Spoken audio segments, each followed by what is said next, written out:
todos e todas. Com satisfação,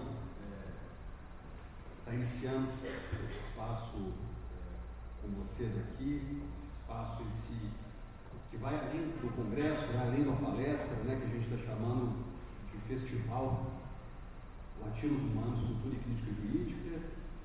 Estamos chamando de festival porque a nossa ideia é conciliar os espaços acadêmicos com os espaços culturais, com o movimento social. É um pouco a proposta que a gente tem com esse evento, né, que é trazer uma fluidez para esse tipo de evento, para que ele seja um evento menos pautado, né, pelas questões não só formais do direito, né, mas trabalhe com as dinâmicas da realidade e, ao mesmo tempo, seja prazeroso a gente trabalhar esses temas, trazendo o compromisso de trabalhá-los, né, em alguma medida conseguir realizar, conjugando o papel principal, nos parece, da universidade pública, que é justamente construir e trabalhar, né, no sentido de concepção, de conhecimento atrelado, né, às organizações sociais, os organismos culturais, e por isso a gente está fazendo esse evento. Como a Camila já adiantou, pessoal, essa mesa, além de ser composta, né, por mim, pela Marina, né, e pela professora Fernanda e pelo professor Pedro, que vão fazer uma saudação inicial, até porque eles têm uma agenda, né, também muito concorrida, então a gente tem que deixar eles liberados, né, para, enfim, poderem transitar e circular na universidade. Quem iria compor essa mesa também, como a Camila ressaltou, é o ator, humorista, escritor Gregório de Vivier. Ele nos entrou em contato com a gente ontem, né, e tiveram problemas para resolver em São Paulo, urgentes, e aí não pôde estar presente hoje, mas ainda estará presente no nosso evento, né. A gente está realocando a atividade dele para o sábado, junto com o professor historiador Luiz Antônio Simas, no Armazém do Campo. Então, desde já, queria passar a palavra para a Fernanda, diretora da nossa faculdade, depois para o Pedro, que é o coordenador da nossa pós-graduação, e passar para eles para as saudações iniciais do nosso evento. Obrigado. Bom dia a todos e todas. É uma alegria enorme fazer parte de mais esse evento, dessa mesa de abertura, e recebê-los com muita felicidade nesse nosso salão nobre da Faculdade de Direito. Como foi bem colocado, nós passamos um período extremamente turbulento para a universidade pública, no sentido particular, e para todos nós, como humanidade, nesse período de emergência sanitária trazida pelo Covid-19. Então, passamos 3 anos e ainda estamos sofrendo as consequências deste período trazido pela Covid-19 e passamos, sobretudo, 4 anos de muitas dificuldades e lutas para a universidade pública resistir diante do projeto de desmonte, de desmantelamento e de ataques do último período do governo federal. Então, cada evento dessa natureza, que promove reflexões críticas sobre o direito e as suas interfaces com a coletividade, com a sociedade, é motivo de júbilo para nós. Sabermos que resistimos e, sobretudo, que seguimos cumprindo o nosso papel institucional perante a sociedade é uma vitória. Então, não é uma simples abertura de evento. Cada momento como este é uma celebração da nossa resistência, da nossa continuidade. Sempre busco ressaltar que a Faculdade de Direito, ela tem hoje 111 anos de existência. Ela trafegou aí ao longo do século XX, acompanhando as transformações socioeconômicas e políticas do nosso país. Ela se adaptou, ela está aberta à nova dimensão da realidade. Eu sou graduada por esta casa, E na década de 80, né, era impensável nós fazermos um evento que dialogasse com a coletividade como este. O direito é um curso hermético, fechado em si mesmo, trabalhado sobre uma dogmática. Eu sempre converso com meus alunos, né? A dogmática tem seu enorme valor, porque é um ferramental, mas nós precisamos transcender a ela para que cumpramos o nosso papel, como bem disse o professor Blas, de sermos uma universidade que faz uma construção com a coletividade onde ela está inserida. Então, trazer esse tema da crítica social, trazer essa dimensão para além dos muros da universidade, neste caso, literalmente, né, professor Gladson, que somente este evento ocorrerá aqui, é um marco muito significativo da nossa dimensão extensionista na Faculdade de Direito. A extensão veio para ficar, né, os estudantes que ingressarão a partir do próximo semestre terão a extensão como componente curricular. Falando que isso muda, Fernanda. Nós estamos assumindo o nosso compromisso de atuar junto à coletividade.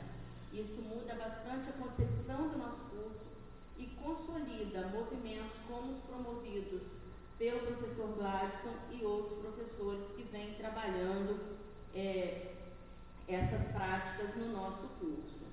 Então, gostaria de agradecer imensamente à deputada Marina pela presença em nossa casa. Sinta-se como sua, né? E é sua, é a casa de todos nós, a Universidade Pública, né? Esse espaço é um espaço nosso, sejam todos muito bem-vindos. Agradecer ao Armazém do Campo pela parceria institucional, né? Pelo apoio, ao PPGDC, no qual saúdo o professor Pedro por vê-lo, parceiro de tantas empreitadas, né, professor Pedro? Já a nossa lendária luta contra os cupins durante a pandemia, mas isso é uma outra história, né? Nosso parceiro de batalhas aí na faculdade. E saudar o professor Gladson, não apenas como líder do grupo de pesquisa crítica jurídica contemporânea, mas a despeito da existência do grupo de pesquisa. Nós que estamos vindo deste período extremamente vulnerabilizado das nossas estruturas institucionais, nós sabemos o quanto custa organizar um evento deste porte. Não estou reduzindo aqui ao custo financeiro, mas ao empenho imaterial, ao compromisso institucional de mobilizar um evento deste porte. Então, parabéns, professor Gladson, parabéns aos membros da organização, aos organizadores. A gente sabe que sem o apoio dos estudantes, dos membros do grupo de pesquisa, dos servidores, nada acontece, né? Então, eu saúdo a todos aqueles que se disponibilizaram a estar aqui, se mobilizaram, porque nós ainda estamos reconstruindo essa presença física nos nossos eventos, né? Mas nós não podemos desistir.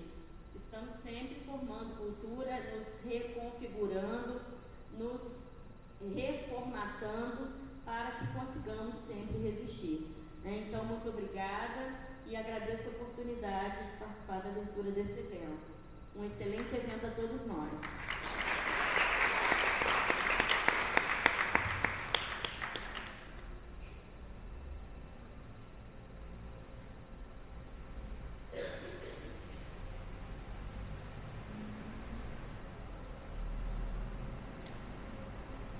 Bom dia a todas e todos. Gostaria de fazer de início os cumprimentos de praxe aqui aos que estão compondo essa mesa comigo, começando pela nossa convidada, a deputada estadual Marina. Seja bem-vinda. Como a professora Fernanda falou, nossa diretora, essa é a casa de todos, de todas, de todos, porque a universidade pública é isso, né? Não tem essa... A única coisa que é necessária, né, para fazer o curso é passar no Enem, que era o antigo vestibular, mas a casa é aberta para que todos frequentem. Isso aqui é o bacana da universidade pública, né? Queria cumprimentar também nossa diretora, a professora Fernanda Pimentel, que já disse, né, eu tenho a alegria de ser seu parceiro nessas lutas, de estar aqui no Departamento de Direito Privado, com muita gratidão que eu estou aqui nesse espaço, e ser coordenador do programa, que não é uma tarefa das mais fáceis, mas também tem seus momentos de júbilo como esse agora. E cumprimentar o professor Gladstone, Leonel Júnior, que está por trás dessa iniciativa fantástica. E, de forma breve, para não entediá-los com essas minhas falas introdutórias, propedêuticas, dizer que esse evento ele tem uma característica muito interessante, que é de perceber o fenômeno jurídico dentro de um caldo cultural. O direito é um fenômeno cultural. Ele é, ao mesmo tempo, um fenômeno cultural, social, histórico, político. E o nosso mestrado é um mestrado em Direito, mas isso não quer dizer que ele se esgote na dogmática. O fato de nós sermos um mestrado acadêmico na área do Direito não impossibilita iniciativas como essa, justamente para demonstrar que toda a dogmática e que todo o caráter positivista do direito tem as suas limitações e que o direito não pode ser desconsiderado no seu contexto. Nós não podemos nos isolar numa redoma e achar que nós vivemos no mundo jurídico, um mundo esse que seria quase que uma realidade paralela no multiverso. O direito ele está inserido numa realidade que é social e que tem uma cultura. Esse debate cultural é importantíssimo. E, como bem colocou a professora Fernanda, nós tivemos alguns anos extremamente duros e difíceis para a cultura. Extinção do Ministério da Cultura, diminuição das verbas destinadas à cultura, isso sem falar no que ela já também disse, da diminuição das verbas destinadas para a educação pública, para a universidade pública, etc, etc. E vocês, futuros juristas, eu prefiro essa expressão, que eu particularmente não gosto daquela expressão operadores do direito. Eu acho que o direito acaba ficando muito desconfigurado. Parece que ele levou aquela harmonização facial que deu errada, sabe? Outro dia eu vi uma foto de alguém que fez, não ficou muito bonita não. Eu prefiro que vocês sejam juristas na acepção completa do termo. E o jurista, a jurista, ele precisa ter uma formação humanística e ele precisa estar inserido minimamente dentro de um debate cultural. Por isso que esse evento é tão importante. Porque vocês vão estar, daqui a pouco tempo, ocupando cargos e posições e muitas vezes vão se defrontar com uma questão onde o direito à cultura está em debate. Se todos nós aqui menosprezarmos o direito à cultura, que é um direito que está previsto na Constituição, talvez alguns não saibam, né, mas a gente tem uma disciplina extensa do direito à cultura na Constituição. O Estado tem o dever de promover a cultura, isso está lá no 215, né? As manifestações materiais e imateriais, né, dos povos que deram origem a esse Brasil, na sua diversidade. Então a cultura, ela necessariamente é diversa, e a Constituição faz uma disciplina detalhada disso, no artigo 216. Depois a gente teve uma emenda constitucional, tem alguns anos, que acrescentou o artigo 216A, prevendo o Sistema Nacional de Cultura. Tudo isso para vocês entenderem que debater direito junto com cultura tem tudo a ver. Não é nenhuma, não estamos forçando nenhuma barra, nem fazendo nenhuma viagem fora do direito. Não, porque o direito, a cultura, né, e o debate cultural, ele está na sua diversidade, a cultura, a sociodiversidade, a gente pode falar na sociobiodiversidade. Isso tudo está lá, com todas as letras e com todas as palavrinhas, né, na nossa Constituição. Em especial, não somente, mas em especial, os artigos 215 e 216.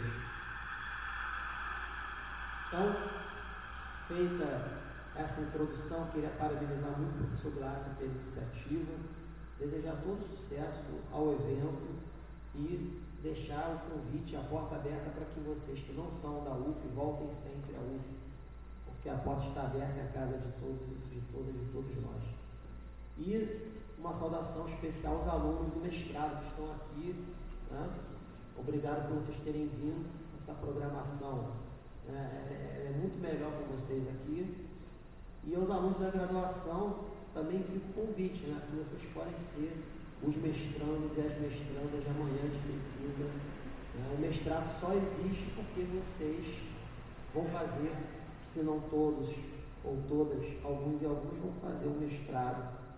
E daí a importância de vocês estarem inseridos nesses debates em âmbito da pós-graduação, para vocês irem tendo uma ideia, né, do quão rico é o debate na pós-graduação, do quão importante é que vocês, se não todos, porque talvez todos não seja possível, mas que alguns de vocês aqui, algumas se interessem no futuro de fazer um mestrado aqui na UF. Nós temos inclusive mais de um programa, vocês vão ter opção, vão poder escolher, mas claro que vocês puderem fazer no nosso, né, é melhor, eu acho, né?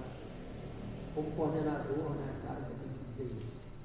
Mas enfim, para não tomar muito tempo, eram essas as minhas palavras. Agradeço a vocês pela presença, a nossa convidada, e desejo sucesso ao evento. Obrigado.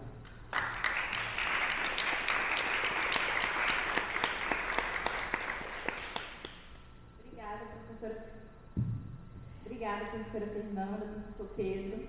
Agora nós vamos fazer a mesa, né, para a gente dar início à nossa primeira mesa, a nossa mesa de abertura, o SOD, já mais uma vez, com a nossa querida deputada estadual, Marina do MST, e o nosso professor da casa, Gladstone.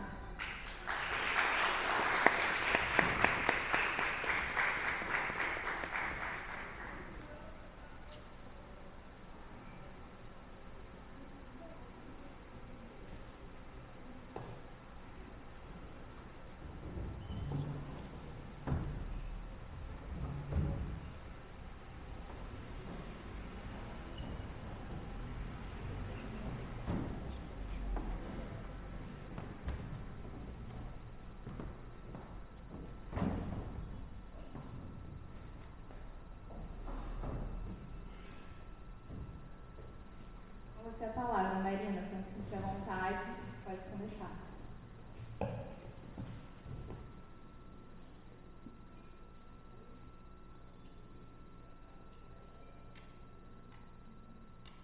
Bom dia. Bom dia.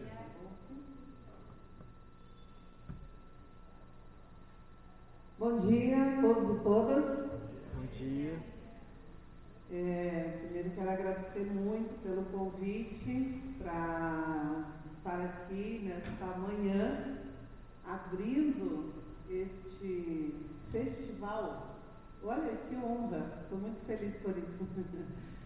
E queria agradecer e saudar, já saíram, mas deixar uma saudação especial para a Fernanda, a professora Fernanda, diretora, professor Pedro, a todos os organizadores aqui desse evento, alunos, enfim, e especialmente ao professor Gladstone, que é um amigo querido, companheiro de muitos anos, e dizer que eu estou honrada em poder estar aqui fazendo parte desse debate e ressaltar a importância de eventos como esse, né?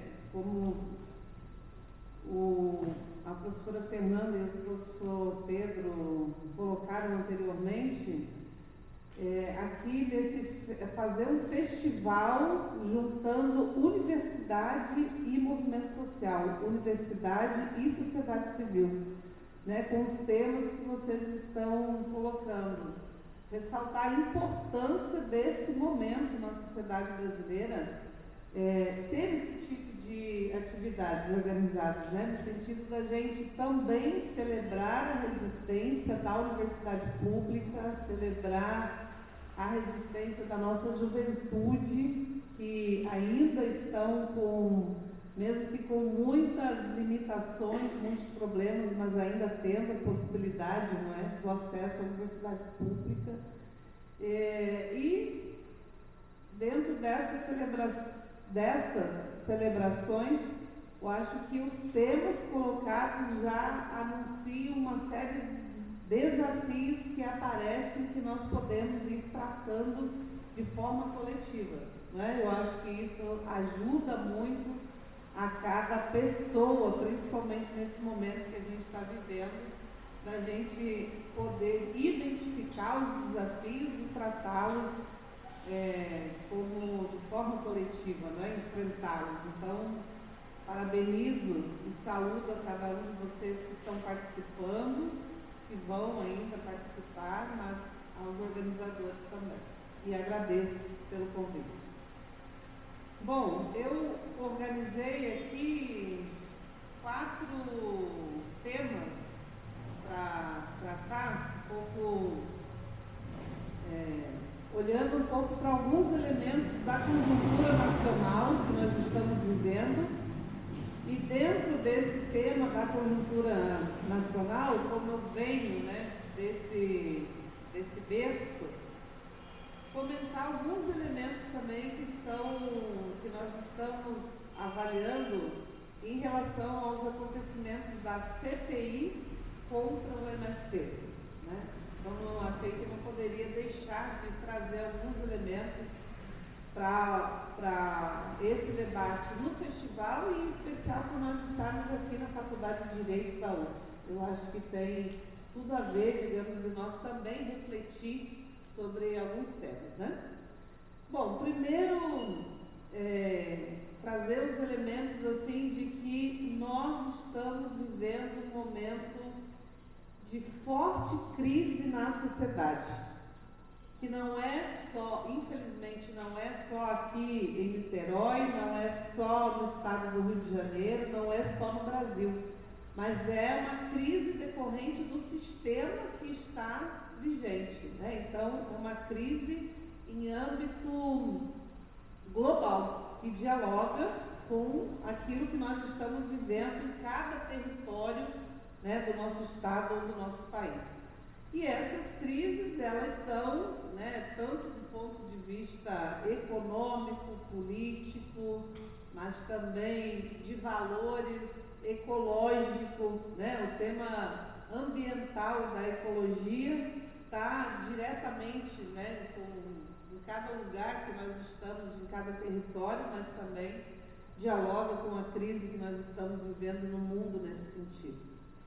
Junto com isso, alguns temas, digamos, que se aprofundaram, né, e que tem como consequência, o que tem, quem mais paga a conta lá na ponta é a classe trabalhadora, que são os mais pobres, né? Então, o aumento das desigualdades sociais no mundo hoje, né, é um dos elementos que reflete, digamos, dessa grande crise que nós estamos vivendo, né? A ascensão do neofascismo e de alguns líderes neofascistas, que nós podemos, né, dizer desde o Brasil, mas também em alguns países da América Latina e outros países, outras regiões do mundo também, né? A guerra da Ucrânia potencializou muitos problemas, né, que dialogam diretamente com esse tema do aumento das desigualdades sociais.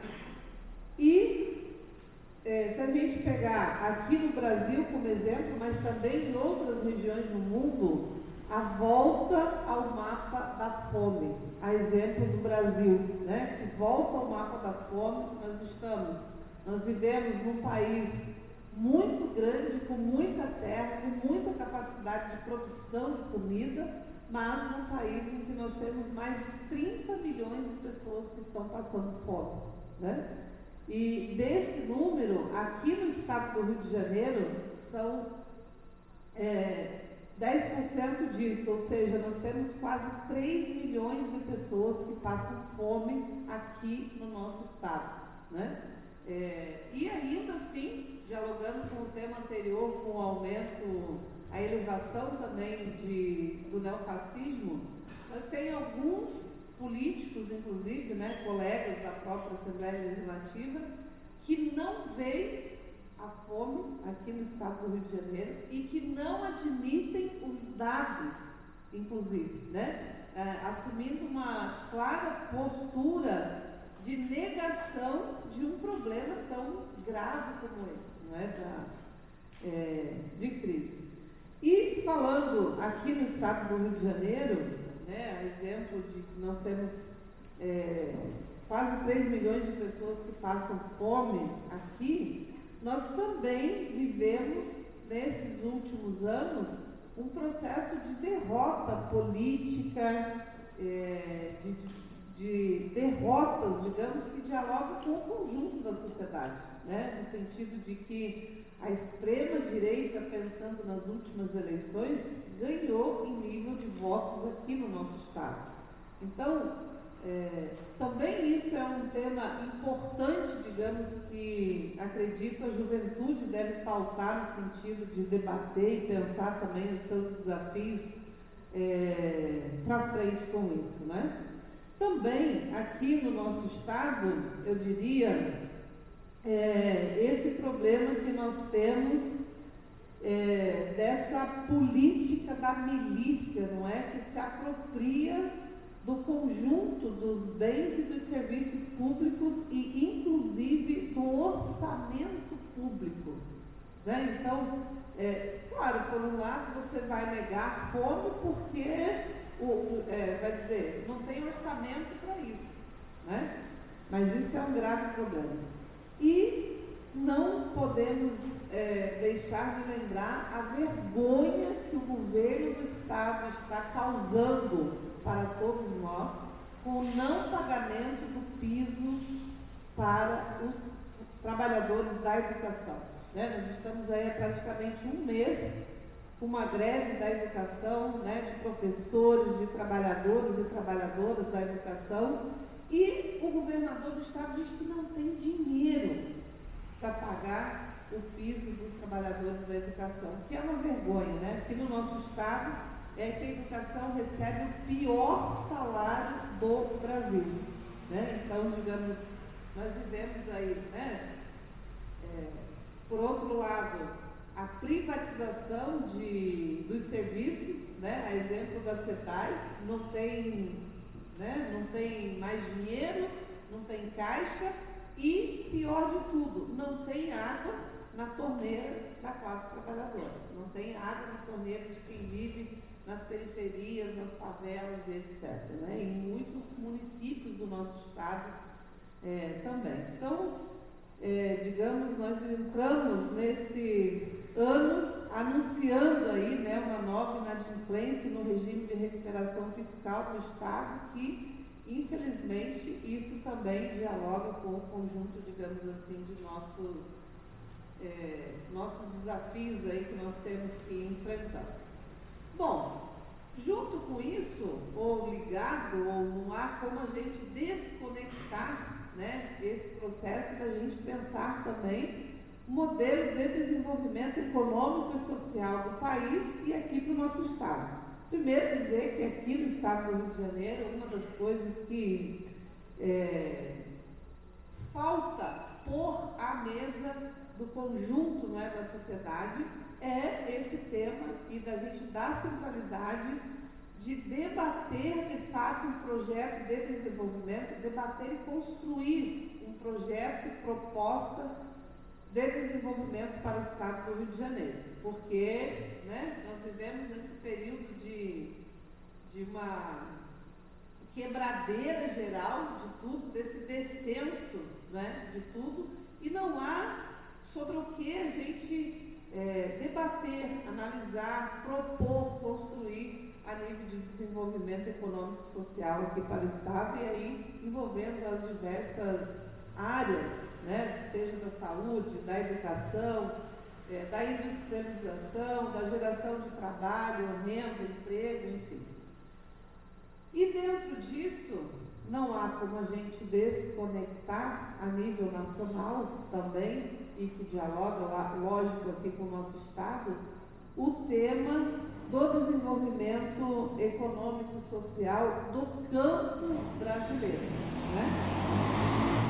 O que chega à casa de milhões todos os dias pela televisão é que é a propaganda de uma parte de um projeto que tem no campo brasileiro, que é o agronegócio. Quer dizer, o agro é pop, é tech, é não sei o que, não sei o que, não sei o que, mas eles ocultam dizer o que é esse TECI, né? O agronegócio, um projeto que é do veneno, do trabalho escravo, que é da produção de commodities para exportação, que é da concentração da terra, né? E escondem o que tem do outro lado, que existe sim um outro projeto de desenvolvimento econômico e social no campo brasileiro, que dialoga com o conjunto das questões sociais, dos problemas sociais que a sociedade brasileira tem e a sociedade internacional também, né? Porque os nossos problemas aqui não estão desconectados das crises globais, e dialogam também com a natureza, né? Porque as ações que o agronegócio faz, elas vão diretamente no sentido de destruição da natureza, com desmatamento, com alta utilização de veneno e agrotóxico, com disputa de territórios com indígenas, quilombolas, com comunidades de assentamentos, de sem-terras, né, nos diversos estados do país. E é por isso, digamos, que hoje há em funcionamento no Congresso Nacional o que nós estamos chamando de CPI contra o MST. Né? Porque não é uma CPI do MST, não é uma CPI sobre o MST. O que eles querem é fazer uma CPI contra o MST. Por quê? Porque nós estamos, digamos assim, como movimento social, há 40 anos no Brasil, nós ficamos, digamos, no meio dessa disputa. Mas no meio dessa disputa com um projeto, proposta clara de projeto de desenvolvimento para o campo brasileiro, que não quer levar em consideração somente quem vive e trabalha no campo, mas o conjunto da sociedade, especialmente, né, dos trabalhadores e das trabalhadoras e da natureza. Então, nesse sentido, eu vejo assim que essa nomenclatura agronegócio, ela está completamente certa, né? Porque aqui você já faz um diferencial entre agronegócio e agricultura. E é certíssimo. O que o agronegócio quer é um projeto de privatização dos bens da natureza, não só da terra, mas da água, das sementes, das florestas, da biodiversidade, para transformar apenas em lucro. E a nossa luta, juntamente, a nossa luta pela terra, a nossa luta pela reforma agrária, pela democratização da terra no país, que vejam, reforma agrária é uma política constitucionalmente garantida, né, no nosso país, porque garante que a terra tem que ter uma função social e aquela que não cumpre deve ser destinada para a reforma agrária. Então, o MST, junto com a luta pela terra, pela reforma agrária, junto com a agricultura familiar camponesa, tem um outro projeto que é de defesa da agricultura ou das agriculturas. Então, por isso também vejo que esse festival não pode se ausentar de trazer para dentro desse debate esses temas, porque aqui é claramente uma divisória de projetos de desenvolvimento que tem a ver, sim, com a vida de todos, não é?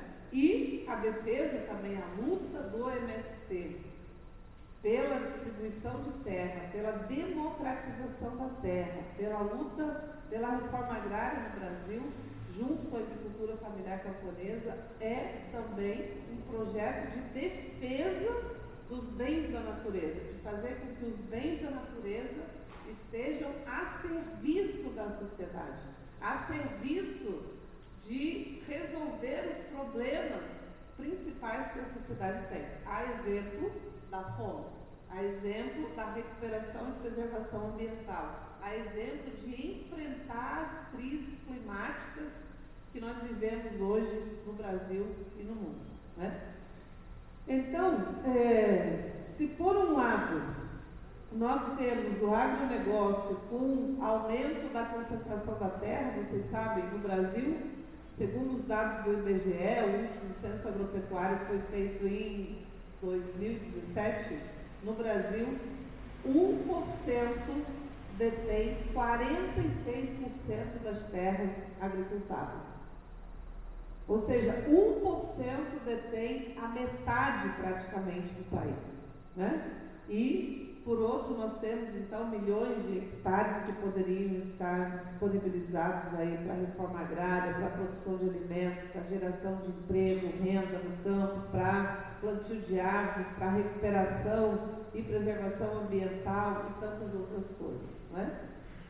E é claro que esse modelo do agronegócio, que é um modelo de concentração, de depredação, né? É claro que esse modelo contribui muito para o avanço, para o aumento das desigualdades sociais no país, quando o projeto do MST é justo o contrário, é da distribuição da terra, da produção, da agroindustrialização, ou seja, né, de um incentivo e organização ao trabalho cooperado, né, associativado, cooperativado e etc. Então, vocês vejam que são dois projetos literalmente antagônicos. E o que deixa muito claro que essa CPI, ela é uma CPI ideológica, ela é uma CPI de disputa ideológica com a sociedade, porque o agronegócio quer também disputar as políticas públicas no governo federal. Aí eles falam, não, aqui é só nós, né? Só os 40, 50 donos de grandes propriedades de terra e das agroindústrias no Brasil. Esses pequenos aí, esses pobres aí que tem agroindústria com mão de obra cooperativada, que se preocupa em inclusão das mulheres, da juventude, dos LGBTs no trabalho, na produção, esses que se preocupam aí com o meio ambiente, não precisam, né? Então, é claramente uma disputa ideológica, mas é também disputa de espaço econômico, de espaço político, enfim. E eles querem também usar essa CPI para tentar encobrir os financiadores dos atos do dia 8 de janeiro, porque, em última instância, há muitos que financiaram os atos golpistas que aconteceram em Brasília. Quem financiou são membros do agronegócio. Os mesmos que patrocinaram os golpes do dia 8 de janeiro em Brasília são os mesmos que estão patrocinando literalmente essa CPI no Congresso Nacional contra o MST. E, então, nós achamos que essa CPI, ela pode também, e aí até aproveito o microfone, professor Gladson, para agradecer, inclusive, a todos os parlamentares e as parlamentares que estão na CPI, que estão no nosso campo, que estão já fazendo uma caipirinha, mais do que um limão dessa CPI, fazendo uma caipirinha, porque estão aproveitando literalmente esse espaço para politizar a sociedade brasileira, para levar a sociedade brasileira a esses dados e informações do quão nocivo é, do quão violento é, do quão depredador é o agronegócio, e levar também as informações para a sociedade de qual é, afinal, o projeto que o MST tem, né? Então, no sentido de defender o instrumento da ocupação de terra, porque é legítimo você ter um instrumento que organize as famílias, que denuncie os latifúndios que não cumprem a sua função social de acordo com a Constituição Federal e que pressionem os governos a cumprirem a Constituição Federal, que é desapropriando e fazendo dessas terras que não cumprem a função social delas, assentamentos de reforma agrária, organizando ali comunidades que vão servir também, né, com o processo de democratização da terra, vão servir também para produzir alimentos saudáveis, para continuar a luta por um projeto de agricultura que seja agroecológico, né? Então aqui é formação, é conscientização, é política pública, é todo o processo de organização, é a comercialização, é fazer com que esses alimentos saudáveis cheguem de fato à mesa da população brasileira e contribua também com todo esse processo que nós estamos vivendo aí, que é necessário de combater a fome, seja a partir das ações de solidariedade, seja a partir da luta e da disputa, da construção da política pública e da efetivação dela, não é? Seja através da organização da sociedade como um todo.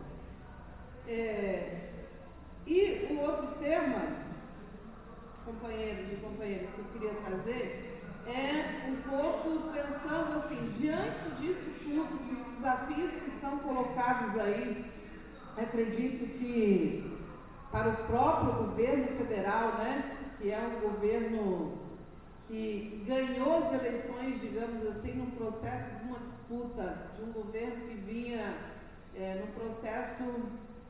Quando a gente fala as características do agronegócio, você pode transpor as características do governo anterior, né? Então, tem muitos desafios aqui que são colocados para o governo federal na atualidade, mas que são colocados também para o conjunto da sociedade. Então, nós temos feito um pouco esse debate a partir dos movimentos organizados, né, que estão na luta, no campo, na cidade, enfim, de alguns desafios que nós precisamos, digamos, como é que nós vamos organizar o nosso time, como é que nós vamos organizar os nossos, digamos, para enfrentar essa gama de desafios aí.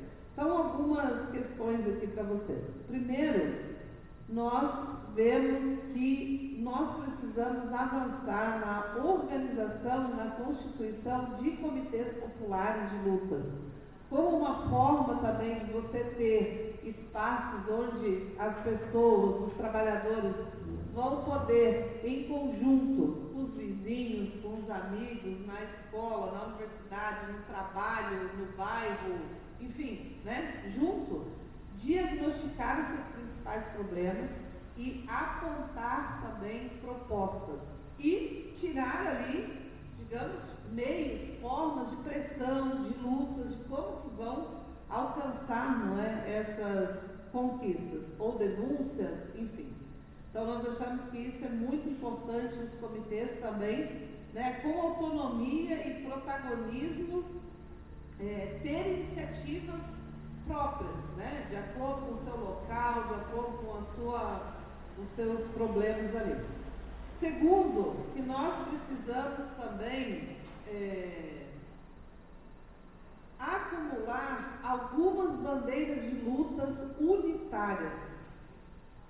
Nós achamos a universidade pública, a educação, a saúde, não são temas, não poderiam ser temas que possam unificar as bandeiras de lutas da classe trabalhadora em nosso país, né? Porque nós temos uma gama de coisas, uma gama de bandeiras, todas importantes, mas cada categoria, cada movimento, cada organização se virando por conta, né? Então, quais 2, 3 bandeiras que nós poderíamos unificar nesse sentido? E aí, há uma série, digamos, de bandeiras que estão sendo debatidas aí, enfim, mas que isso é muito importante estar no nosso círculo aqui de debate, não é? Terceiro desafio, nós achamos que nós precisamos avançar nas formas e mecanismos de organização da juventude trabalhadora, para além do movimento estudantil, para além das salas de aulas, né? Mas como é que nós temos milhões de jovens que estão fora do mercado de trabalho, que estão fora das escolas, fora das universidades, como é que a gente cria um mecanismo de articulação e organização dessa juventude, né? Acho que o próximo desafio que nós estamos avaliando é como nós podemos denunciar todas as formas e os métodos fascistas que estão acontecendo, que estão ainda em curso. E aqui no estado do Rio de Janeiro, nosso estado é sinistro nesse tema, né? Um governador do estado altamente bolsonarista, totalmente alinhado às políticas do governo federal anterior, né? Que vai muito nessa linha da violência, do não respeito aos trabalhadores, a exemplo do que aconteceu ontem, inclusive, com os trabalhadores que estão na greve da educação, né? Com violência, enfim. Então, como é que a gente vai criando esses mecanismos junto com o processo também de formação de consciência? Como é que nós vamos fazendo um processo de disputa das ideias na sociedade, né? Seja através das universidades, das igrejas, a importância que tem as igrejas nesse sentido, com esse tema, né? Da gente ir avançando nesse processo. E nós achamos também que nós precisamos aproveitar e desgastar ao máximo o agronegócio com todas as políticas que eles estão colocando aí para a sociedade, que é para muito além da CPI contra o MST, mas que dialoga diretamente com o conjunto das pessoas, né, e da natureza. Então, achamos que nós temos que ir avançando, digamos, nesses processos.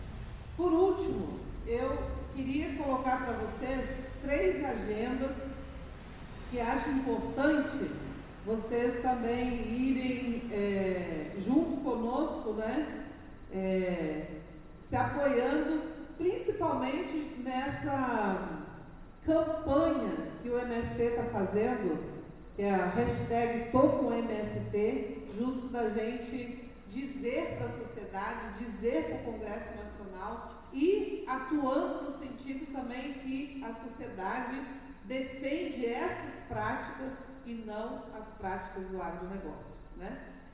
Então, nós temos feito aqui no estado do Rio de Janeiro, nesse mês de junho, que é o mês do meio ambiente e tal, o MST está organizando vários assentamentos, processos de plantios de árvores. Então, junto com a juventude, com as crianças do local, organizando com as escolas, com as universidades, com entidades, enfim.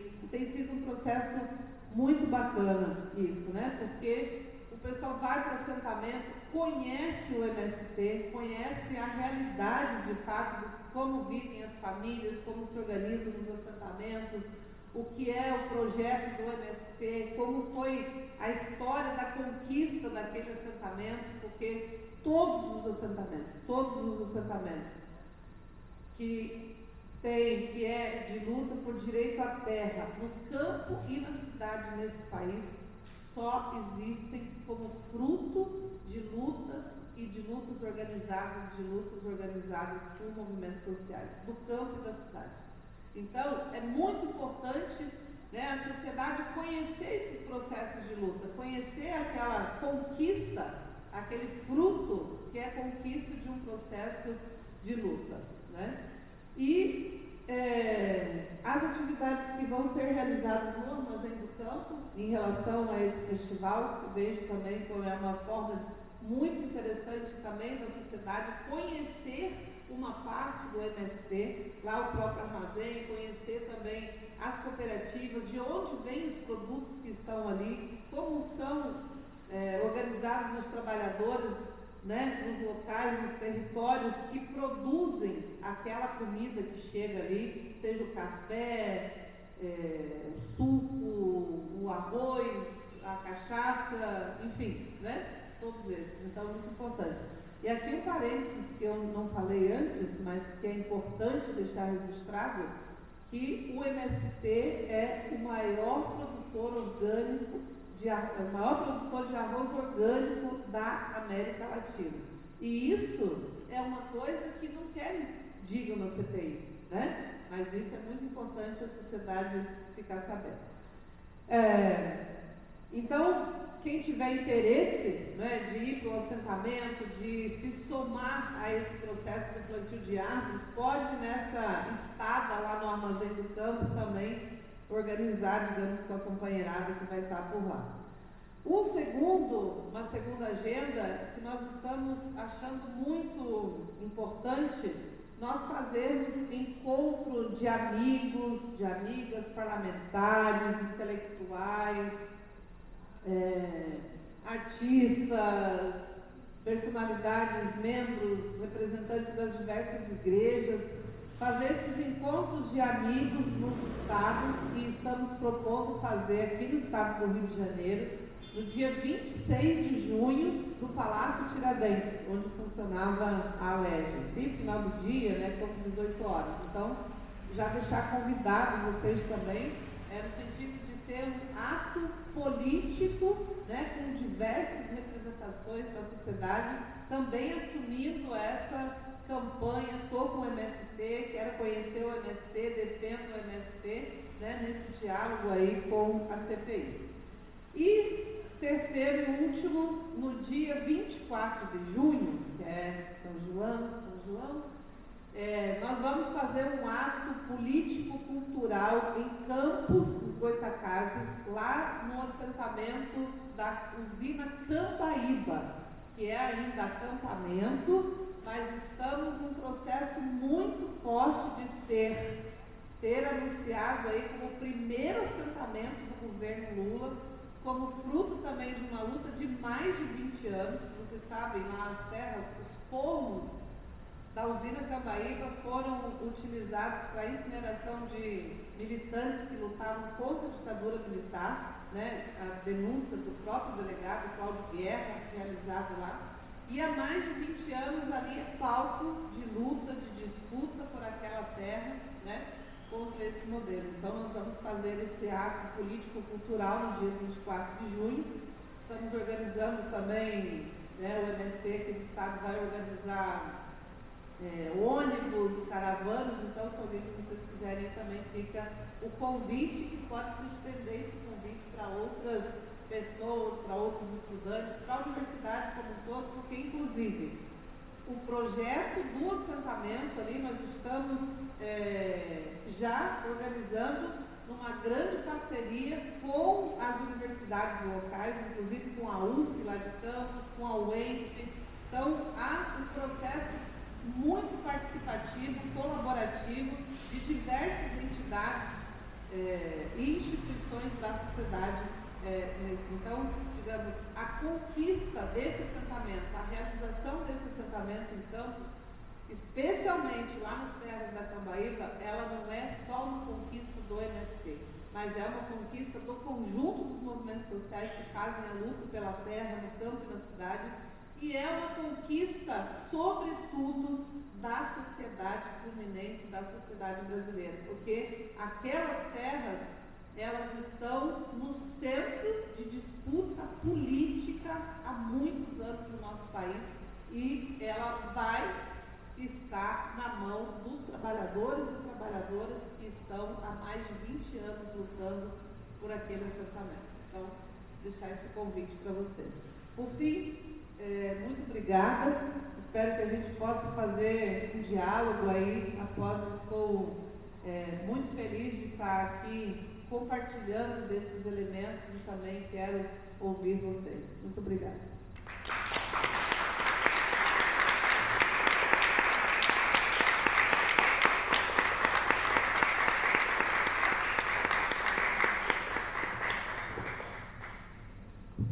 Obrigada, Marina, pela fala. Agora com você, Gladson.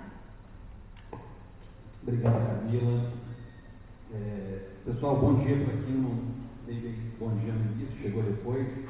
Queria aproveitar esse momento para saudar, né, alguns grupos de pessoas que vieram aqui, viu, Marina?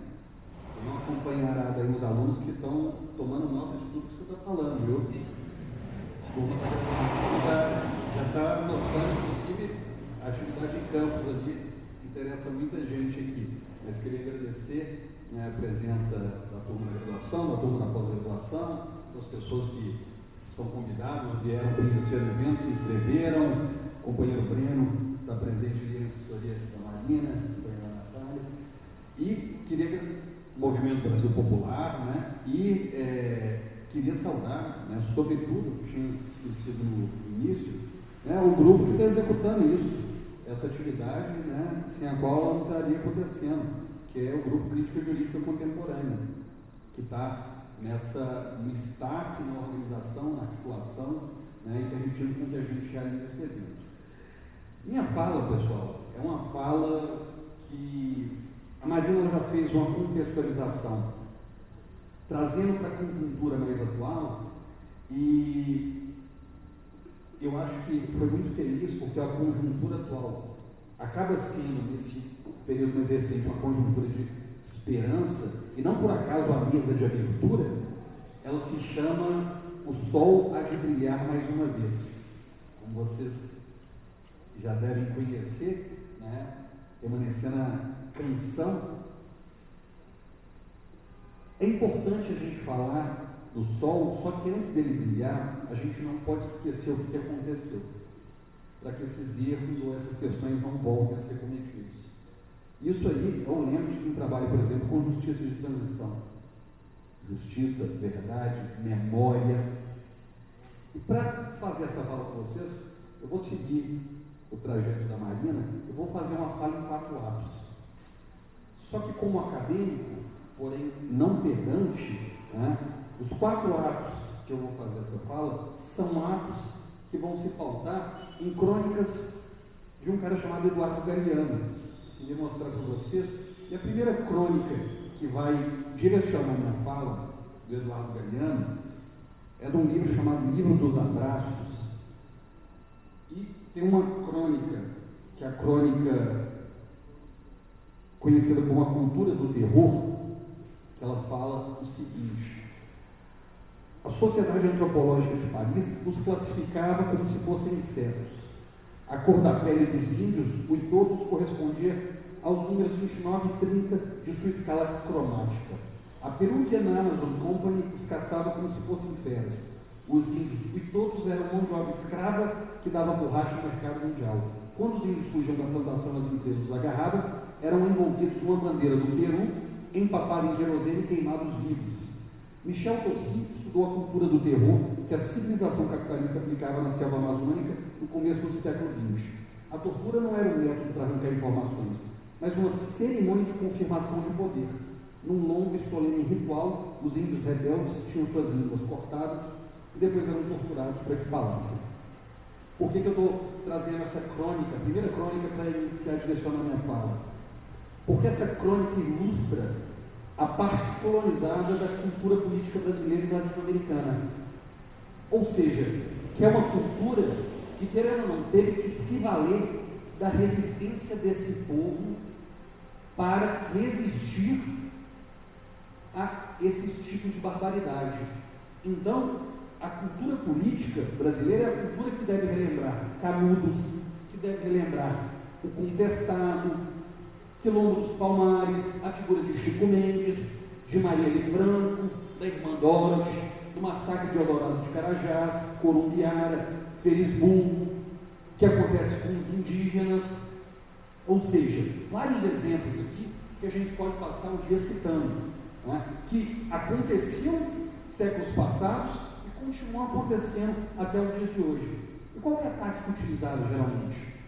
A tática utilizada vai ser a tática de culpabilização ou desumanização da vítima.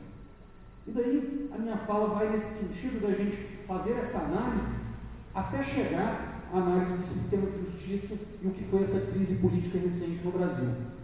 A tática usada pelos grupos que estavam no poder era a tática de negar, por exemplo, a existência de um massacre. Ao invés de falar massacre, fala, foi um conflito, como se estivesse diante de conflitos em grupos que teriam equivalência de forças dentro desse conflito. Da mesma forma, esse caráter da desumanização, ele é perverso em várias etapas, em vários sentidos.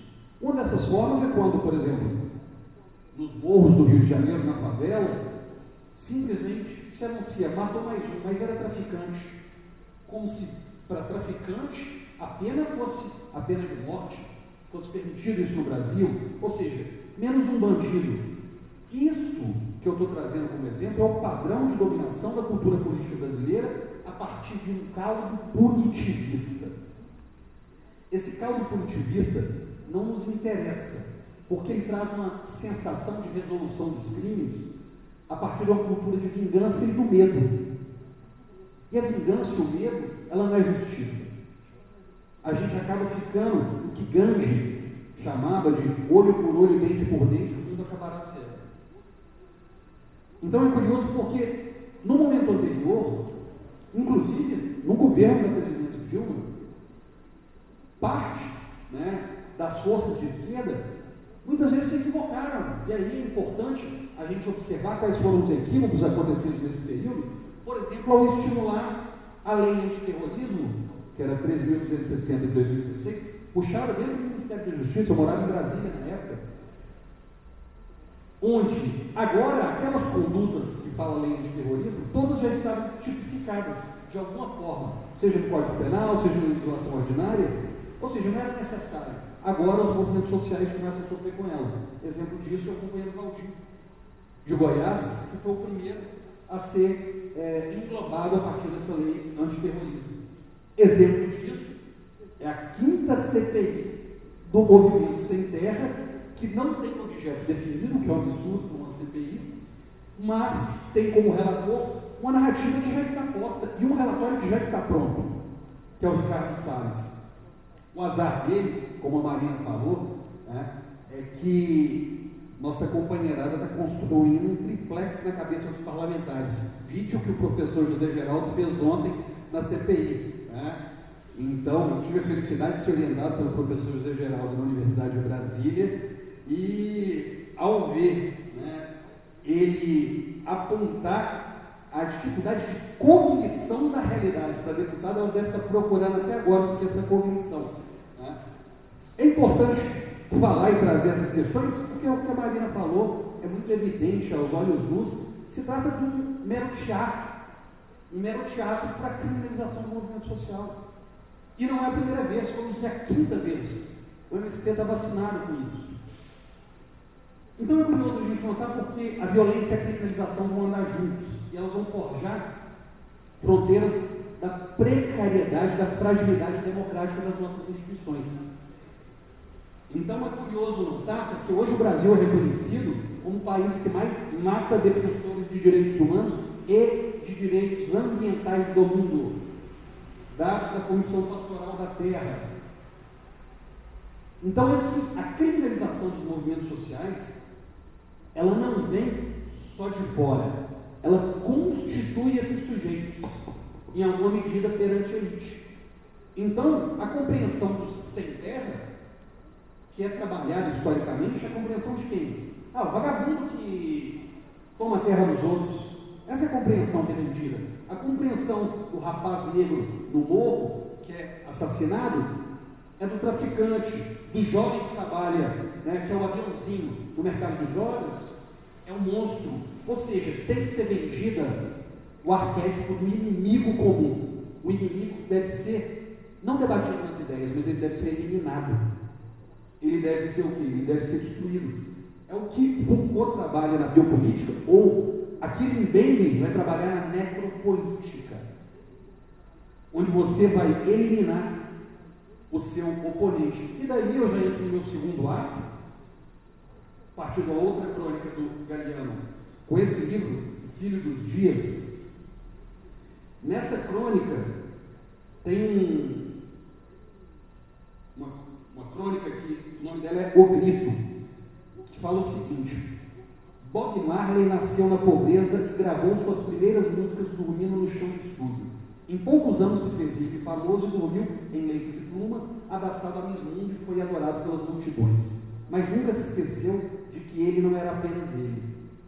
Sua voz cantava um sonoro silêncio dos tempos passados, a festa e a fúria dos escravos guerreiros que durante séculos tinham enlouquecido seus anos ingleses nas montanhas da Jamaica. Trago essa crônica sobre o que o Galiano faz sobre o Bob Marley, porque a criminalização da política, que é o que Bob Marley fazia nas suas músicas, é a negação da própria política. Desde um caráter de maior participação, de inclusão, emancipação, respeito à democracia, aquela velha frase que vocês já devem ter ouvido: político nenhum presta. Essa novela a gente já conhece. Essa criminalização é uma linguagem através da qual a política aponta e apontou em vários jornais durante vários anos, criando o quê? Personagens, heróis, vilão, vítima, uma novelização que vai alimentar o quê? A judicialização e a criminalização da política. E um dos responsáveis por essa criminalização é o sistema de justiça. E daí eu centro a minha análise. Porque o judiciário muitas vezes nos é ensinado nos bancos da faculdade de Direito, Marina, que é fundamental o quê? O judiciário ser neutro e negar a política, como se fosse possível neutralidade dentro do judiciário. E aí usa o discurso de combate à corrupção, um discurso que vai justificar o quê? Medidas arbitrárias no direito penal, do Ministério Público Federal, da Polícia Federal, do Judiciário, usado ao longo da história. Vide Operação Lava Jato. A partir disso, hoje, a gente tem alguns caminhos de criminalização da política. E esses caminhos de criminalização, eles devem apontar, e a gente deve observar, as razões dele acontecer. E as razões dele acontecer, como o nosso tempo é curto, eu já trago o meu terceiro ato com ainda o Filho dos Dias, uma crônica do Galiano chama A Fabricação da Opinião Pública. O Galiano fala o seguinte: em 1917, o presidente Woodrow Wilson anunciou que os Estados Unidos entraria na Primeira Guerra Mundial. 4 meses e meio antes, Wilson tinha sido reeleito por ser o candidato da paz. A opinião pública recebeu seus discursos pacifistas e sua declaração de guerra com o mesmo entusiasmo. Edward Bernays foi o principal autor desse milagre. Quando a guerra terminou, Bernays reconheceu publicamente que tinham sido inventadas as fotos e as histórias que acenderam o espírito bélico das massas. Esse êxito publicitário inaugurou uma carreira brilhante. Bernays se transformou no assessor de vários presidentes e empresários mais poderosos do mundo. A realidade não é o que é, e sim o que eu digo que ela é. Bernays desenvolveu melhor que ninguém as técnicas modernas de manipulação coletiva que empurram as pessoas para que comprem o sabonete ou uma guerra. Ou seja, não é por acaso que a gente começa a falar mal da política, que o judiciário defende um discurso de neutralidade, porque nos é ensinado desde o início da faculdade de Direito, desde o início da faculdade de Comunicação Social, por exemplo. E aí a gente esquece de alguns elementos que eu vou elencar aqui para vocês. Um deles, uma mídia que tem um monopólio dos meios de comunicação. E mesmo das redes sociais. Não é dúvida nenhuma para vocês quem que é o dono do Twitter aqui, por exemplo, que é uma rede muito utilizada. Eles vão atuar como ator político.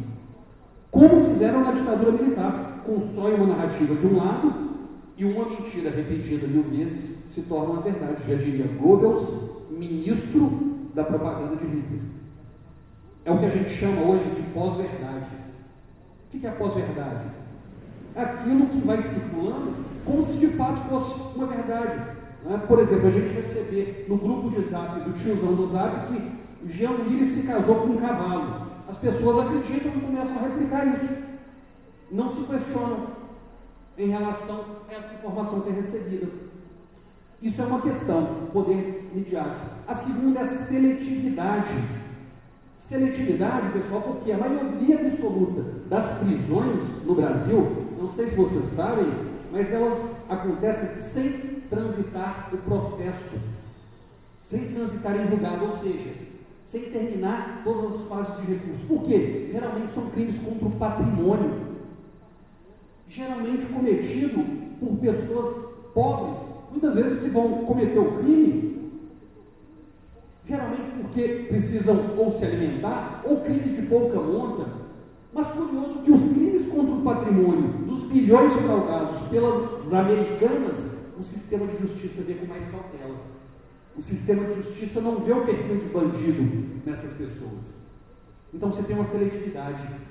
Além disso, olhando para o sistema de justiça, a gente tem no judiciário um ingresso pouco republicano, diferentemente do que acontece no legislativo, onde se tem a eleição e no executivo. O ingresso no judiciário, além de pouco republicano, é corporativista. Ele privilegia classes dominantes, ele se ausenta da realidade social para julgar a vida das pessoas, e ele se arvora do modelo de meritocracia, que é um modelo liberal, individualista, que desdenha da justiça social, como se isso fosse fazer justiça, ou se esse fosse o mérito para se ingressar no sistema de justiça. Isso é um problema que nós temos que pensar, reformas do sistema de justiça a partir disso. A questão dos privilégios. Outra informação que é importante: 70% dos juízes, pessoal, ganham acima do teto constitucional. O teto constitucional é o limite, eles ganham acima do teto. Os gastos com o judiciário são de 2015 são esses dados. Eram de 80 bilhões, 1,3% do PIB brasileiro, sem qualquer controle social. Então perceba o buraco que nós estamos enfiados. E além disso, a gente tem todo um processo, e não só no judiciário, mas no legislativo também, de desconstituição dos nossos direitos, sobretudo direitos constitucionais. Então a gente tem retirado de direito, quase todas as emendas constitucionais foram emendas para retirar direitos sociais e garantir privilégios.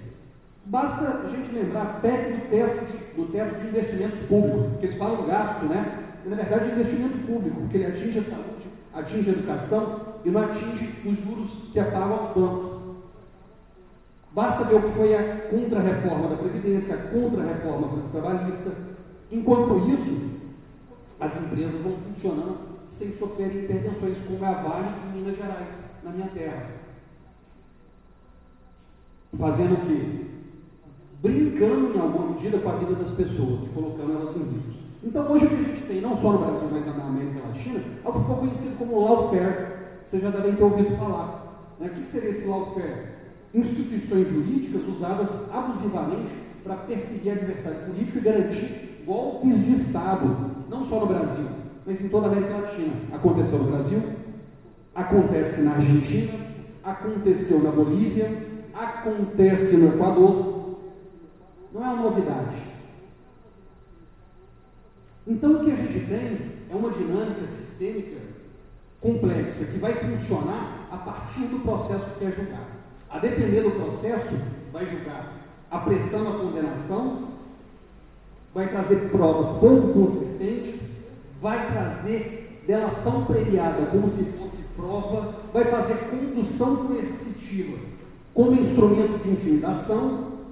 E aí as pessoas podem se perguntar, né? Pô, Gladstone, mas você está se referindo a quem com esse lawfare? E pode achar que eu estou falando do Lula. Mas eu não estou me referindo simplesmente ao Lula, estou me referindo a todo pobre, negro, militante social que sofre sem ter ou sem exercer essas garantias que são garantias constitucionais. Então, imagine, se fazem isso com o presidente da República, imagine, né, com um cidadão comum ou com um militante social. É curioso notar, pessoal, que quando a gente fala desse tipo de política construída, a política pública que se tem é uma política que dificulta a vida dessas pessoas. Não por acaso, dados do Ministério da Justiça de 2018, se gasta R$ 2.400 por mês para manter uma pessoa presa. Por que optam então por manter essa pessoa presa e não pagar esse valor com a pessoa solta, investindo em educação, investindo em saúde, investindo em política pública? Porque o encarceramento de um determinado grupo social é política pública no Brasil. é política pública, é intencionalmente construído. Então, pessoal, para já caminhar para o final da minha fala, nunca foi só combate à corrupção, é luta por poder. Botar outro presidente, né, pelas oligarquias de sempre, impedir candidaturas populares, representa a retirada de bens estratégicos do povo brasileiro. É algo que as elites sempre quiseram. Vide o que aconteceu em 2018. Diante disso, trago o último ato e a última crônica do Galiano, está nos Filhos dos Dias também, no livro dos Abraços, que o nome é A Explicação do Mistério. A explicação do mistério. No dia de hoje, do ano de 2010, a guerra contra o Afeganistão confessou sua razão. O Pentágono revelou que naquele país há jazidas que valem mais de $1 trilhão. Não são jazidas de talibãs, são jazidas de ouro, cobalto, cobre, ferro e, sobretudo, lítio, imprescindível nos telefones celulares e nos computadores portáteis. Ou seja, não é corrupção, gente. É pré-sal, é previdência, educação pública, é articulação dos BRICS, CELAC, é isso que querem impedir de desenvolver. Não é sobre corrupção, é sobre a articulação popular de um projeto de poder popular construído pela classe trabalhadora, construído pelo povo pobre, construído por quem sempre foi excluído do processo de construção de um país. Se o sistema de justiça foi capaz de fazer o que fez com o ex-presidente da República, pode fazer muito pior com a gente. Então nós temos que ficar sempre vigilantes, mesmo no momento que é um momento onde o sol talvez possa voltar a brilhar, mas ele só vai voltar a brilhar com luta política, com organização popular e com articulação. Sem isso não vai acontecer. E por incrível que pareça, hoje, lutar pelo Estado democrático de direito é um ato revolucionário, porque ele vai preservar em alguma medida os abusos do judiciário, independente se ele vai acontecer com o meu amigo, com o meu inimigo.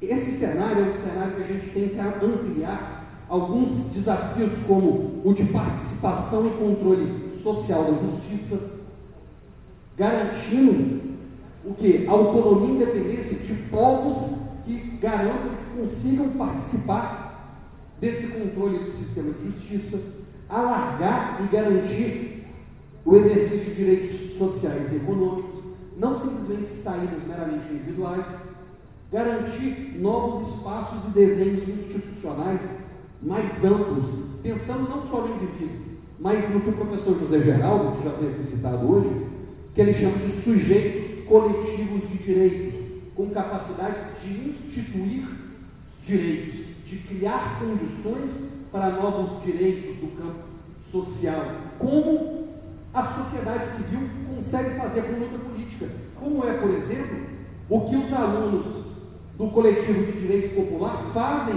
quando instituem na universidade pública um pré-vestibular. Ou seja, isso é a articulação tática de uma luta política, garantindo o quê? A entrada das pessoas, o ingresso na universidade, mas é só isso? Não é só isso. Só que a gente tem que dar um passo por vez.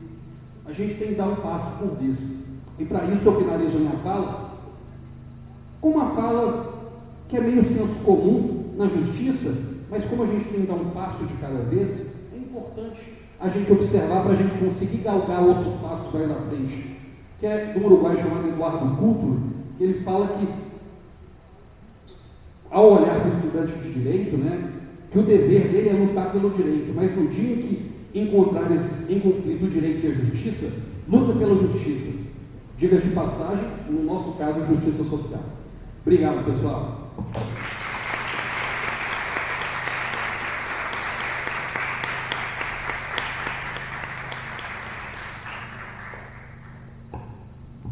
Obrigada, Vlad, pela fala. E agora a gente vai para o momento para perguntas, se quiser perguntar. Quer levar o microfone?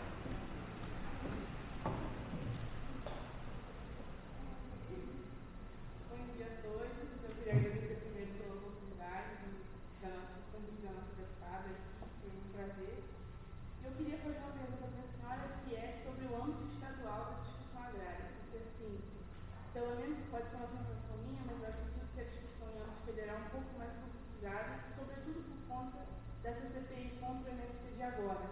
Isso acaba tendo um destaque na discussão. Eu queria saber em que pé está a discussão sobre a questão agrária na ALERJ. Quais são as propostas, quais são os debates, como isso está acontecendo agora.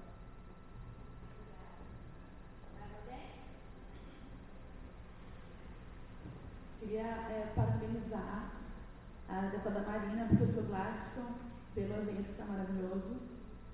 Também integra o grupo de crítica. E a minha pergunta, na verdade, seria para os dois, né? Achei muito interessante as falas de vocês, que traz essa reflexão sobre esse momento atual, essa conjuntura política, né? E a gente está em uma sociedade que cada vez é individualista, né? Que cada vez está incentivando e apoiando essas saídas individuais, né? Em que você não pensa muito no coletivo, mas só na sua própria, né? E como é que a gente faz para a gente chamar para a luta, né? Para a gente chamar para esses momentos, especialmente a juventude, assim, quais são as estratégias para a gente chamar a juventude para essa conversa e para mobilizá-la para a luta. Mais alguma pergunta? Sinta-se à vontade para responder.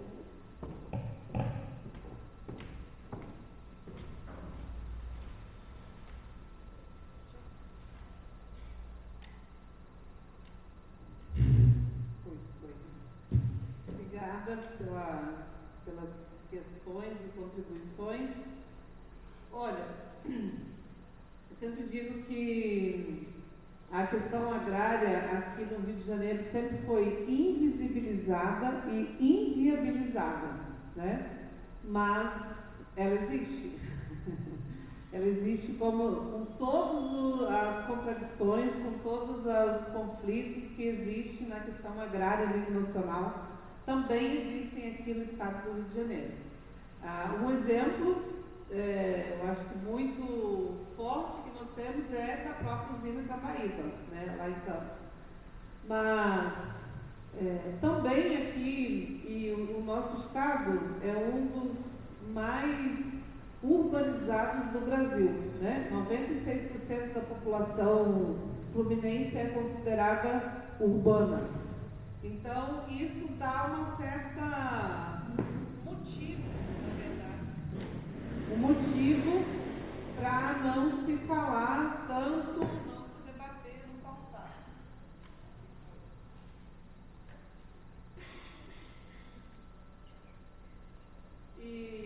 Mas assim, historicamente, né, existe a luta pela terra aqui no estado do Rio de Janeiro e sempre teve, desde que existe o Instituto Nacional de Colonização e Reforma Agrária a nível nacional, existe aqui no estado do Rio, mas sempre teve uma história de sucateamento, de falta de gente, de falta de recursos e etc. Né? E tem também o Instituto de Terras do Estado, né? que é o ITERJ, que sempre cuidou um pouco desses processos, mas, contudo, na época onde mais se avançou no tema, né, da questão agrária, de reforma agrária, de projetos de assentamento, resolução de conflitos rurais aqui no Estado, foi no período dos governos do Brizola, nessa época que houve mais.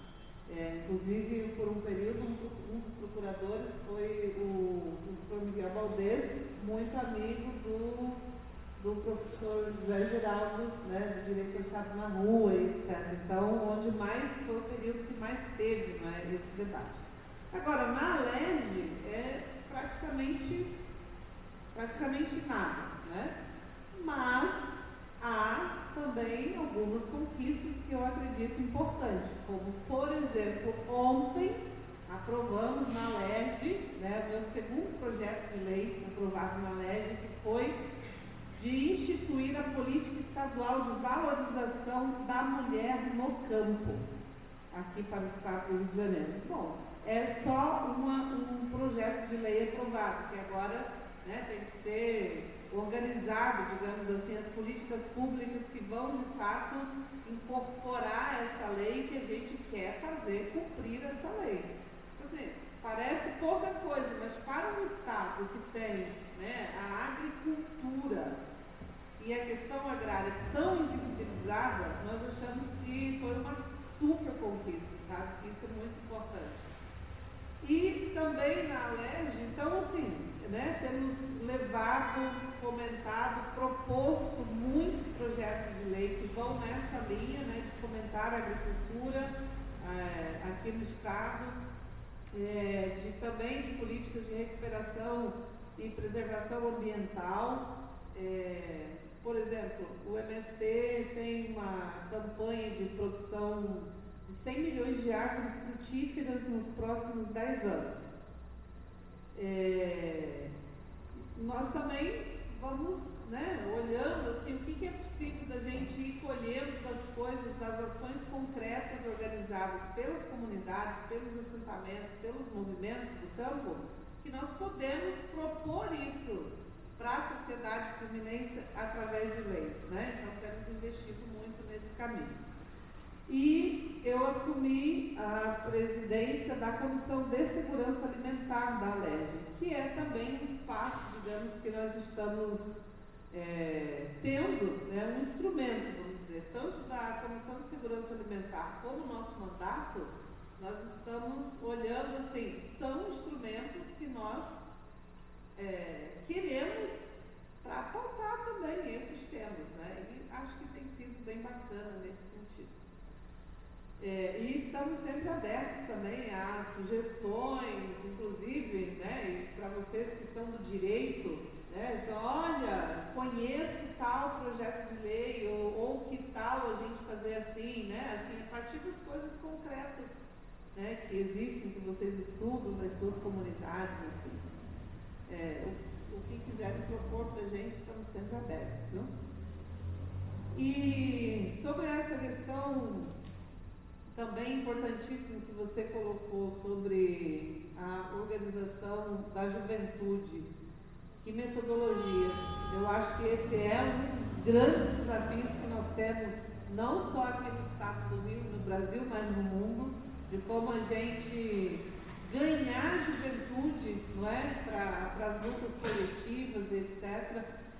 E, assim, outra experiência, né, me baseando outra vez no MST, eu acho que uma das coisas que nós temos que ampliar o nível de realização é da mística. Né? A mística, para nós, é um termo bem igrejeiro, que vem da igreja, especialmente da igreja católica, né? Mas que na essência é o quê?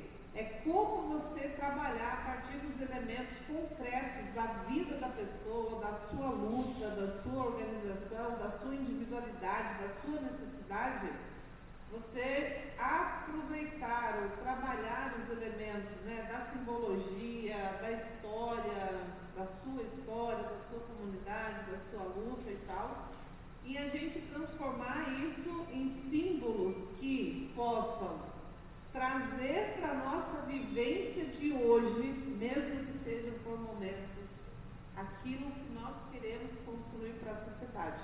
Então, qual é o nosso projeto de sociedade que nós queremos, né? Quais os elementos que nós temos que pode contribuir, que pode fortalecer isso? A poesia, né? A poesia, o teatro, as expressões corporais, a música, a cultura, eu diria, né? A cultura. Então, eu acho que esses talvez seriam os elementos, assim, né? Da mística e a cultura, de como que a gente incorpora isso no nosso trabalho de base, ou seja, no diálogo, né, no sentido da gente querer ganhar mentes e corações, especialmente para a juventude, para os desafios que estão colocados hoje. Bem, eu acho que complementando, na verdade, né, a Marina, quando ela traz essa questão da poesia vem de poiese, né, de criação humana. A possibilidade de criar, né, ela é uma cláusula aberta, a gente pode dizer assim. Então, essas possibilidades de tocar a juventude são possibilidades que a gente tem de ser afetado e de afetá-la em alguma medida. Então, além da mística, é fundamental algo que as organizações, de uma forma geral, vão considerar como tripés, para que o jovem se sinta pertencente a determinado grupo e animado com a luta empreendida, que é o tripé de formação política.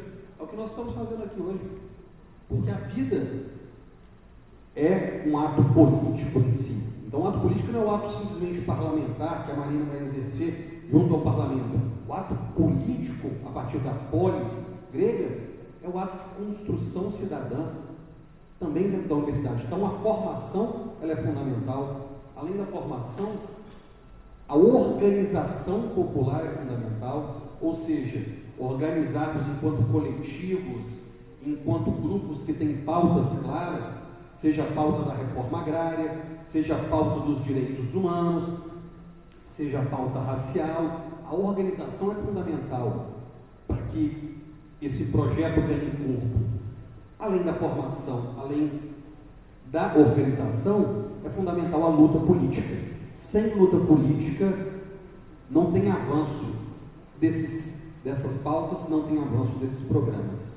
Então, me parece que um grande desafio da juventude é se orientar também por esse tripé: formação, luta e organização, permeado por uma mística, permeado pela poiese, permeado pela criação humana que transcende o indivíduo e toca o coletivo, uma vez que é um projeto coletivo de sociedade que se propõe.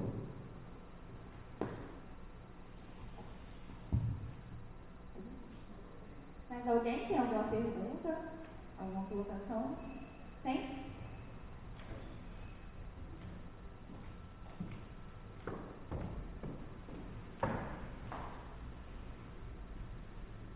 Boa tarde, tudo bom? Muito obrigado pela presença. Eu sou o Breno, sou estudante de Direito aqui da UF, construo o coletivo de Direito Popular, um movimento social aqui dentro também. Eu queria retornar a um dos pontos que a deputada citou, referente à questão das milícias, né? Foi uma questão delicada, mas que eu vejo muita gente citando como um problema na nossa cidade, no nosso estado. E dentro das estratégias de combate à milícia, queria perguntar para a senhora não acha que o combate à instituição genocida que origina as milícias em si, né, que da onde vem, a gente sabe, nessas organizações, não seria uma das estratégias de combate, né? E uma outra perguntinha é em relação ao MST. Como a senhora diferenciaria a organização, no âmbito organizacional, né, o MST de um partido político, e de que forma essa estrutura de movimento social seria importante para as conquistas práticas, né, para a reivindicação da luta no campo, para essas reivindicações práticas que a gente enxerga o MST conseguindo conquistar ao longo de sua história. Então, é isso. Mais alguém? Mais alguma pergunta? Sinta-se à vontade.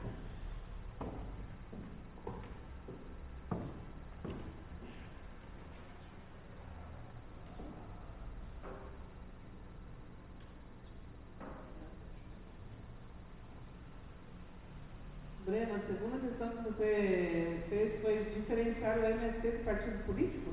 É isso?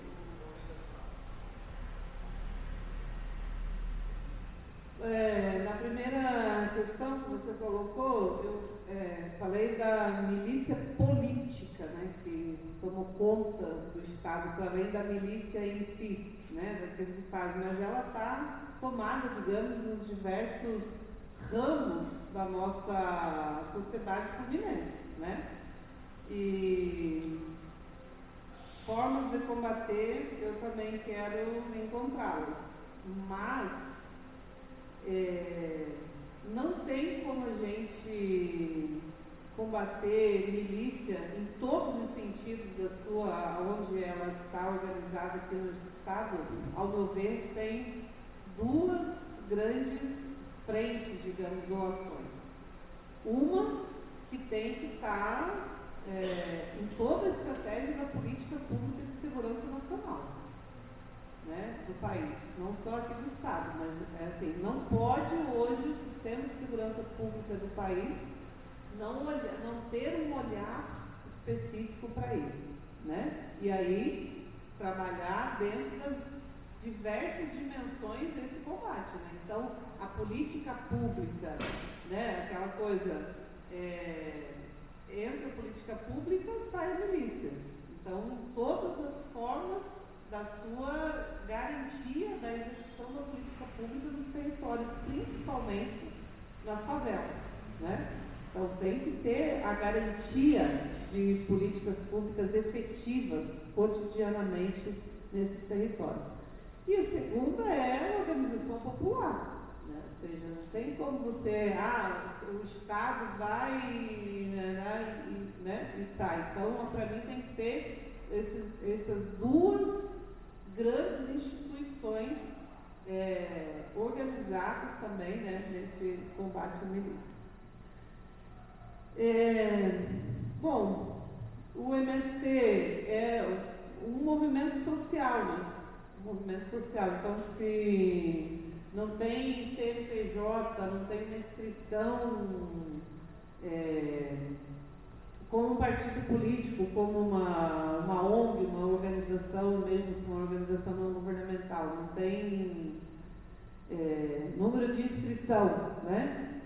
Mas a forma organizativa do MST é de um movimento social político não partidário, um movimento social político, econômico e sindical.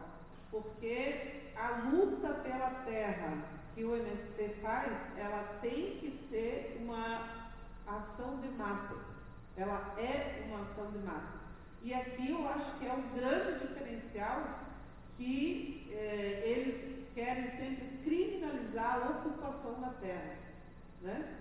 E a ocupação, quando ela se dá por uma necessidade coletiva de um determinado setor da sociedade, que são os sem terras. Então, ou seja, a ocupação, quando o MST organiza um grupo de sem terra para fazer uma ocupação em uma terra que não cumpre a sua função social de acordo com a Constituição Federal, ela é uma ação de um movimento social que não tem CNPJ, que não tem inscrição jurídica, mas ela é legítima. E então, eu acho que essa é uma das coisas, talvez essa organização de massas que o MST faz na sua luta, através da ocupação, das marchas, vigílias, etc., eu acho que é um diferencial, digamos, do partido político. Depois, nós temos uma estrutura também organizativa de políticas sociais nos assentamentos. Então, temos as escolas, as cooperativas, o processo de comercialização e distribuição dos alimentos, né, produzidos nos assentamentos para chegar nas periferias, nos armazéns do campo, ou seja, aí vai se instituindo, digamos, a partir, sim, de empresas organizadas, das cooperativas, das associações organizadas nos territórios a partir da conquista da terra. E temos também um processo de formação política, né? Então, seja, digamos, o nosso processo, até ontem estava refletindo isso no partido, inclusive, que a forma de você organizar, ela também forma as pessoas. O método organizativo também é formativo, né? Porque ele também pode trabalhar as diversas formas de aprendizagem que as pessoas têm. Então, imagina uma ocupação de terra com 100 famílias que nunca foram de processos organizativos coletivos. Quando você chega na ocupação, lá no acampamento, é a norma. Cada família, cada pessoa tem que estar organizada em um núcleo de famílias, né? Então, ou seja, a participação, a necessidade para a participação, a necessidade que a pessoa tem que falar, tem que ouvir, tem que propor, tem que dizer sim ou não, tem que aceitar a proposta ou não, tem que construir a proposta junto, ela é uma organização formativa também, né? Que vai criando sujeitos coletivos e as organizações coletivas também de acordo com cada realidade. Então, um pouco isso. Bom, o professor Gladys está dizendo que eu já posso fazer as considerações finais? Primeiro, mais uma vez, agradecer muito pelo convite, e é sempre um aprendizado e um desafio ainda para mim estar nos lugares, né, como representante do MST, mas também como deputada. Então é sempre, né, um aprendizado ainda para nós, né? Ainda não temos todas as acentuadas, digamos, que isso nos permite, mas que é uma alegria, digamos, a gente poder continuar fazendo essas reflexões, continuar estando junto, né, nos espaços públicos, fortalecendo as instituições públicas de educação, de saúde, né, das lutas. Então, nesse sentido, quero colocar também à disposição o nosso mandato como um instrumento de fortalecimento também, né, das políticas públicas, das organizações públicas, dos entes públicos, né, que nós temos, e também das bandeiras de lutas da classe trabalhadora, né? Então, tudo aquilo que vocês acharem que é possível, né, aproveitar literalmente em todos os sentidos esse mandato, o tenham como um instrumento, que é para isso que a gente se propôs, é para isso que o MST se propôs também, colocar à disposição alguns quadros nossos, né? E a gente quer cumprir essa tarefa da melhor forma possível. Então, agradeço o convite, agradeço esse formato, essa forma também é formativa, né? Como vocês estão organizando, de trazer o movimento social, mas de também ir ao encontro dos movimentos sociais, e com isso fortalecer, enfim, todos os desafios que nós temos aí na sociedade fluminense brasileira. Então, muito obrigado, e me coloco também à disposição total aí de vocês.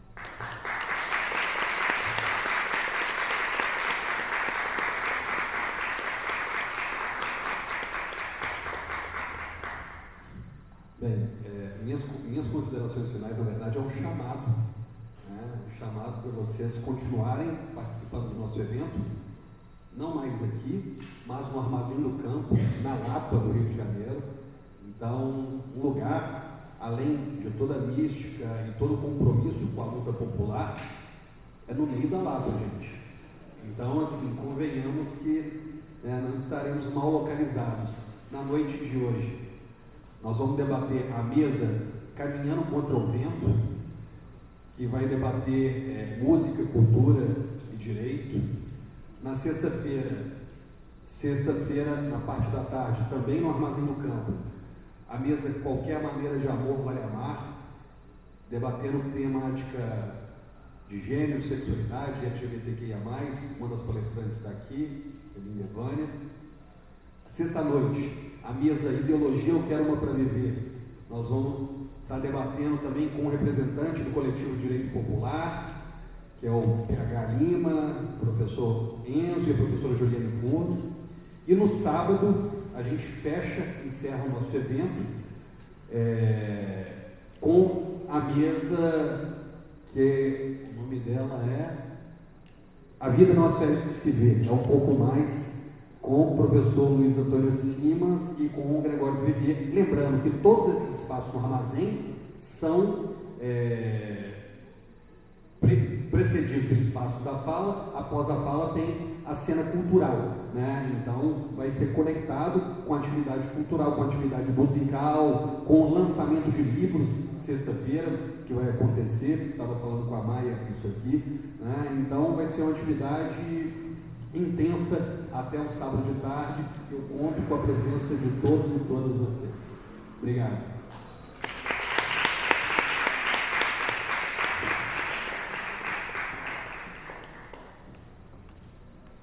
Marina, em nome do coletivo, nós agradecemos a sua presença, nome do coletivo, do grupo de extensão, nós agradecemos a sua presença aqui no evento. A gente entende como é difícil conseguir um horário na sua agenda, é bem... Então a gente gostaria de presenteá-la com 2 livros, um do Duarte e um da Lídia Vânia, membro também do grupo. Obrigada.